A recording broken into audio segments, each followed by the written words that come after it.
शेर अफजल साहब, इस वक्त इमरान रियाज खान साहब बाहर आ चुके हैं, पीटीआई की खवातीन बाहर आ चुकी हैं, शहरयार आफरीदी के भाई बाहर आ चुके हैं। इमरान खान के हवाले से भी बताया जा रहा है कि इस वक्त कहकह लगा रहे हैं। इस वक्त इतलात हैं क्या, इस वक्त आपके पास खबरें, इनसाइड न्यूज़ क्या है, क्या होने जा रहा है? ये पहली बातें तो आपकी दुरुस्त थी, ये झूम रहे हैं, कह के लगा रहे हैं, ये मुझे थोड़ा मुबालगा मालूम होता है।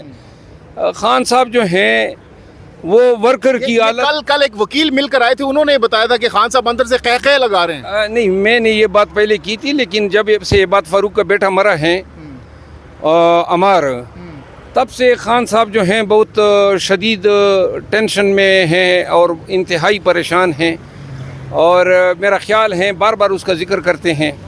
खान साहब अपने वर्कर्स के लिए बड़े बेचैन, बड़े परेशान हैं, बिलखसूस ख़वातीन के लिए जो जेलों में हैं।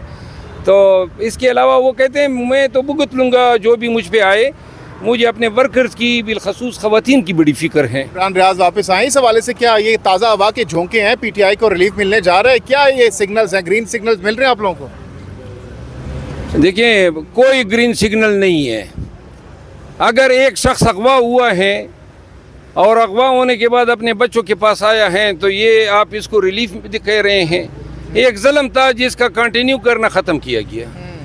इसी तरह शहरयार अफरीदी का भाई 40 दिन तक जो हैं अपने बच्चों से, SNGPL का सीनियर मुलाजिम है, वो बेचारा क्या कसूर है, शहरयार के सियासत से उनका क्या ताल्लुक़ है? तो वो अगवा हुआ तो ये कोई रिलीफ है? आपको अंदाज़ा नहीं है, उनके बच्चों की आंखों के आंसू आपने देखे नहीं थे, मैंने देखे हैं। हर अगवा शुदा पीटीआई के लीडर के बच्चों के रोना, बिलबिलाना, उनकी फैमिली की जो तड़प है, सिसक है, मैंने उनको अपनी आंखों से देखा है। तो ये रिलीफ तो नहीं है ना। अलबत्ता हमारे दिल में ठंडक पड़ जाती है जब इस तरह मजलूम लोग जो हैं अपने बच्चों में, अपने ख़ानदानों में वापस आ जाते हैं। तो आज जो हुआ है, आज जो मुंतकली हुई है अडियाला जेल, उस हवाले से क्या लग रहा है? अब खान साहब खुश होंगे वहाँ जाकर?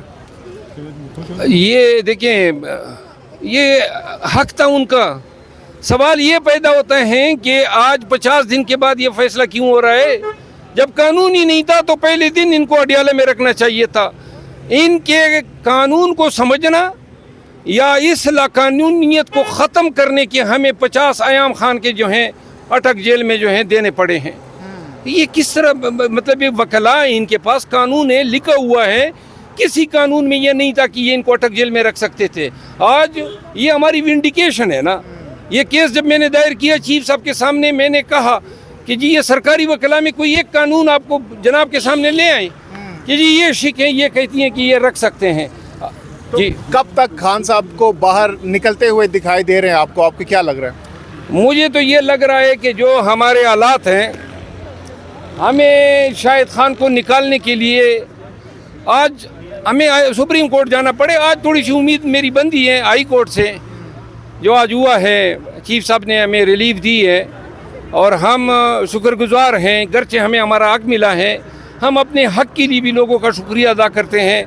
काश अदालतें लोगों को हक देना शुरू कर दे। खान की ज़मानत का आज एडजर्न होना ये काबिल अफसोस है। यानी आप कोई टाइम फ्रेम, कोई फिगर देना चाहेंगे? 15 दिन, 20 दिन, कितने दिनों तक बाहर आ सकते हैं? टाइम फ्रेम कोई नहीं दे सकता है। 25 केसेस में अभी उनकी गिरफ्तारी स्टैंड बाई है। अलबत्ता हम सुप्रीम कोर्ट में 2-3 अयाम में जा रहे हैं, एक और 2 और मैटर लेके, जिनका डायरेक्ट इम्पैक्ट इन इश्यूज़ पे होगा। और जब सुप्रीम कोर्ट में जाएंगे, हम देखते हैं कि नई सुप्रीम कोर्ट, नई चीफ जस्टिस साहब के साथ हमें क्या ट्रीटमेंट दे रही हैं। हमारी तवक्कुआत उनसे बहुत अच्छी है। बहुत बहुत शुक्रिया। शेर अफजल मरवत साहब हमारे साथ मौजूद थे और आज जो डेवलपमेंट हुए उस हवाले से हमसे बात कर रहे थे।